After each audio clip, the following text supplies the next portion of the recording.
Hello दोस्तों, कैसे हैं आप सब। उम्मीद है सब अच्छे और मज़े में होंगे। दोस्तों, जैसा कि आप जानते हैं, मैं हूं आपका दोस्त कवि उनियाल और आप देख रहे हैं मेरा यूट्यूब चैनल यूके दर्शन यानी उत्तराखंड दर्शन। और आज हम बात करने वाले हैं उत्तराखंड से जुड़ी सबसे बड़ी यात्रा के बारे में, जिसमें हर साल लाखों नहीं करोड़ों लोग शामिल होते हैं। और इस साल तो लगभग 4 से 5 करोड़ लोगों के आने की संभावना है। तो क्या फिर हम चारधाम यात्रा के बारे में बात करने वाले हैं? नहीं, बिल्कुल नहीं।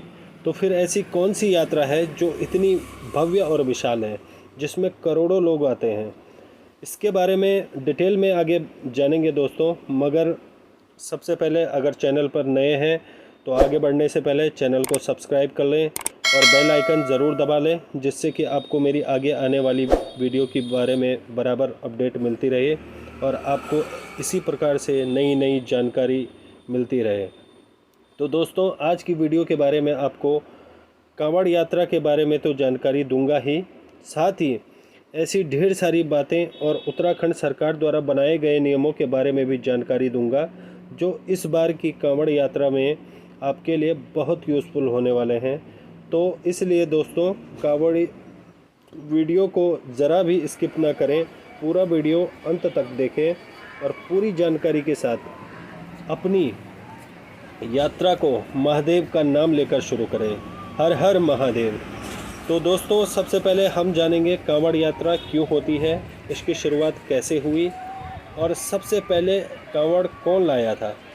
मतलब सबसे पहले कांवड़ यात्रा जो शुरू हुई थी, वो कांवड़ कौन लाया था और क्या इसका महत्व है, क्यों हर साल करोड़ों की संख्या में शिव भक्त अपने कंधों पर कांवड़ लेकर चलते हैं। यह भी जानेंगे कि यह कौन से महीने में होती है और कितनी तरह की कांवड़ होती है जो भोलेनाथ के भक्त लेकर चलते हैं। और सबसे आखिर में आपको बताऊंगा उत्तराखंड सरकार द्वारा बनाए गए नियम, जिनके बारे में जानकर आपकी इस कांवड़ यात्रा में किसी भी प्रकार की कोई असुविधा नहीं होगी। तो दोस्तों, शुरुआत करते हैं कांवड़ यात्रा की। तो दोस्तों, इस साल जो कांवड़ यात्रा है वो 14 जुलाई से यानी कल से शुरू होकर 26 जुलाई तक रहेगी। और इस दौरान जो है लाखों की संख्या में भक्त जो है कांवड़ लेकर आएंगे, लाखों नहीं करोड़ों की संख्या में। और इस बार तो ऐसा कहा जा रहा है कि लगभग 4 से 5 करोड़ कांवड़िए आने की संभावना है। तो इसके लिए उत्तराखंड सरकार ने भी पूरी तैयारियां कर ली हैं अपनी तरफ से। उसके बारे में भी आपको डिटेल बताऊंगा, कौन से रूट से आपको आना होगा, किस रूट में आपको दिक्कत नहीं होगी, कहां कहां पार्किंग स्पॉट बनाए गए हैं जहां पे आप गाड़ियां पार्क कर सकते हैं, कहां से आपको ऑटो मिलेगा, कहां से आप अपने गंतव्य को जाएंगे, सारा कुछ आपको डिटेल में इस वीडियो में बताऊँगा। तो दोस्तों, बात करते हैं कांवड़ के बारे में, कांवड़ यात्रा कैसे शुरू हुई। दरअसल दोस्तों, आप जानते ही होंगे कि जब समुद्र मंथन हुआ था तो उसमें कालकूट नाम का विष निकला था, जिससे कि निकलने पे सारे धरती पे और वो तीनों लोकों में त्राहि त्राहि मच गई थी। उसका जो असर था वो इतना था, बहुत जलनशील था। तो भगवान शिव ने अपने सभी भक्तों पर कृपा करते हुए उस विष को पी लिया था और अपने कंठ में धारण कर लिया था। तो उनके विष पीते ही उनके कंठ में तीव्र जलन सी होने लगी और उस जलन को शांत करने के लिए देवताओं ने उन पर गंगा जल चढ़ाया था, जिसके बाद उन्हें उनके कंठ को शांति मिली थी। तो तभी से ये कांवड़ यात्रा की शुरुआत हुई। इसीलिए करोड़ों की संख्या में भक्त जो है हरिद्वार, ऋषिकेश, गौमुख से गंगा जल लेकर पवित्र शिवलिंग पर चढ़ाते हैं। और सावन का महीना इसीलिए बहुत ज़्यादा पवित्र माना जाता है भगवान शिव की आराधना के लिए। अब दोस्तों, बात करते हैं सबसे पहले कांवड़िए कौन थे। तो दोस्तों, कहा जाता है कि परशुराम जी प्राचीन शिवलिंग का जलाभिषेक करने के लिए गढ़मुक्तेश्वर से गंगा जी का जल लाए थे। आज भी इस परंपरा का अनुपालन करते हुए सावन के महीने में गढ़मुक्तेश्वर से जल लाकर लाखों लोग पूरा महादेव का जलाभिषेक करते हैं। गढ़मुक्तेश्वर का जो वर्तमान नाम है वो ब्रज घाट है। तो दोस्तों, जैसा कि मैंने आपको बताया, परशुराम जी, क्योंकि परशुराम शिव जी के परम भक्त थे, तो उनके द्वारा सर्वप्रथम वो पहले कांवड़िए थे जो जल लाकर जिन्होंने शिव जी पर अर्पण किया था, और तभी से कांवड़ यात्रा की शुरुआत हुई। दोस्तों, अब बात करते हैं कांवड़ यात्रा कितने प्रकार की होती है। सबसे पहली यात्रा होती है झूला कांवड़। भगवान शिव के ज़्यादातर भक्त झूला कांवड़ लेकर आते हैं। बच्चे, बूढ़े और महिलाएं भी यह कांवड़ आसानी से लेकर आ सकते हैं। झूला कांवड़ की खासियत ये है कि इसे आप स्टैंड पर या पेड़ पर रखने के बाद आराम कर सकते हैं। हालांकि आराम या भोजन करने के बाद कांवड़ उठाने के लिए आपको पुनः शुद्ध होना पड़ेगा। दूसरी आती है आपकी खड़ी कांवड़। भगवान शिव के बहुत से भक्त खड़ी कांवड़ लेकर चलते हैं। यह झूला कांवड़ से मुश्किल कांवड़ होती है। आमतौर पर खड़ी कांवड़ किसी सहयोगी की मदद से लाई जाती है। कांवड़ लाने वाला इंसान जब आराम करता है तो उसका सहयोगी कंधे पर कांवड़ लिए खड़ा रहता है, मतलब कांवड़ को आप नीचे नहीं रख सकते। तीसरी आती है आपकी डाक कांवड़। डाक कांवड़ भी सबसे मुश्किल कांवड़ मानी जाती है। इसमें भक्तों को एक निश्चित समय के भीतर हरिद्वार, ऋषिकेश या गौमुख, जहाँ से भी वो जल लेकर आते हैं, भगवान शिव का जलाभिषेक करते हैं। डाक कांवड़ 14, 16, 18, 20 या इससे ज़्यादा घंटे की हो सकती है। इसमें भक्तों को तय सीमा के भीतर ही शिवलिंग पर जल चढ़ाना पड़ता है। इस कांवड़ यात्रा में भगवान शिव के हरिद्वार से दौड़ते हुए भगवान शिव के मंदिरों में पहुंचते हैं। डाक कांवड़ लेकर चलने वाले शख्स यदि रुक जाए या उनके हाथ पांव से कांवड़ छूट जाए तो कांवड़ खंडित मानी जाती है। वैसे दोस्तों, अब तो समय के अभाव में कुछ लोग गाड़ियों से भी कांवड़ यात्रा संपन्न करते हैं, लेकिन पुराने समय में लोग केवल पैदल ही इस कठिन यात्रा को संपन्न करते थे। कांवड़ यात्रा के दौरान विभिन्न समूहों और नागरिक संगठनों द्वारा जगह जगह कांवड़ यात्रा शिविर लगाए जाते हैं, और इसमें उनके खाने, रहने और दवाइयों की भी व्यवस्था की जाती है, जैसे कि जो है काफ़ी टाइम से चल रहा है। इस बार उत्तराखंड सरकार ने भी काफ़ी सारी व्यवस्थाएं की हैं कांवड़ यात्रियों के लिए, और उत्तर प्रदेश सरकार ने तो यह तक कहा है कि कांवड़ियों पर हेलीकॉप्टर से पुष्प वर्षा की जाएगी। तो ये था दोस्तों कांवड़ यात्रा के बारे में पूरी जानकारी, और अब मैं आपको कुछ विशेष जानकारी दूंगा जो कि आप अगर कांवड़ यात्रा लेकर आते हैं तो कहाँ कहाँ आप रुक सकते हैं, कहाँ कहाँ आपके लिए आपके वाहनों के लिए पार्किंग की व्यवस्था है, उस बारे में आपको डिटेल में बताऊंगा। तो पूरा वीडियो आप अंत तक देखिए, पूरी जानकारी आपको मिलेगी इस वीडियो में, जिससे कि आपको किसी भी प्रकार की असुविधा ना हो।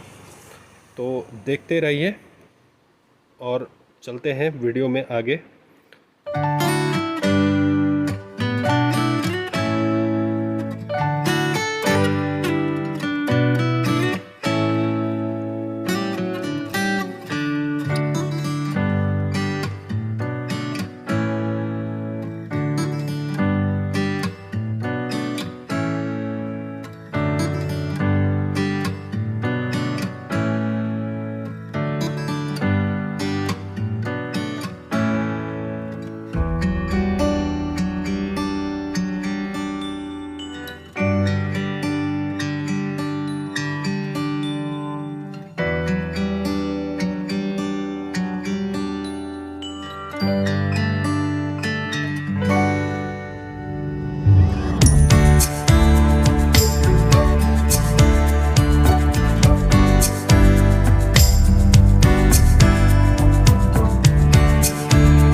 तो दोस्तों ये थी पूरी कांवड़ यात्रा की जानकारी और यातायात व्यवस्था किस तरह से आप लोग किस रूट से आएंगे, किस रूट से जाएंगे, सारी कुछ जानकारी आपको इस वीडियो में मैं दे चुका हूँ। वीडियो थोड़ा लंबी हो गई है, इसके लिए माफ़ी चाहता हूँ, लेकिन लंबी नहीं होती तो आपको पूरी जानकारी नहीं मिल पाती। एक सबसे मुख्य जानकारी देना चाहता हूँ आपको, इस बार की कांवड़ यात्रा में लाठी डंडे तलवार लाना बिल्कुल भी प्रतिबंधित है। तो कोई भी इस तरह का हथियार अपने साथ लाने की कोशिश ना करें। तो वीडियो को ज़्यादा से ज़्यादा शेयर और सब्सक्राइब करें। Thank you so much. मिलते हैं एक नई वीडियो में नए टॉपिक के साथ।